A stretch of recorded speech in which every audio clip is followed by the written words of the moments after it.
they wanted to destabilize this government.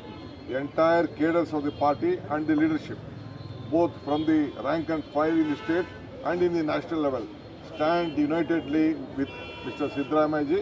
We would support him with his continuous effort supporting the downtrodden backward classes and the entire state is passing. He is the senior most leader of this country in the Congress party with the biggest, largest state.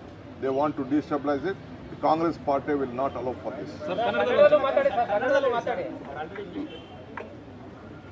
ಇವತ್ತು ನಾವು I can also speak in Kannadiga if you want, but I will let him speak today. ಇವತ್ತು ನಾವು ನಮ್ಮ AICC ಅಧ್ಯಕ್ಷರಂತ Mallikarjun Kharge ಸಾಹೇಬರು, ರಾಹುಲ್ ಗಾಂಧಿ ಸಾಹೇಬರು, ನಮ್ಮ ಇಬ್ಬರು general ಸೆಕ್ರೆಟರಿಗಳು, general secretary organisation ಮತ್ತು ಸುರ್ಜೇವಾಲಾ ಅವರು, ನಾನು ಮುಖ್ಯಮಂತ್ರಿಗಳು ಒಂದು ಸಭೆಯನ್ನು ನಡೆಸಿದ್ದು ಎಲ್ಲ ವಿಚಾರವನ್ನು ಕೂಡ ಅವ್ರಿಗೆ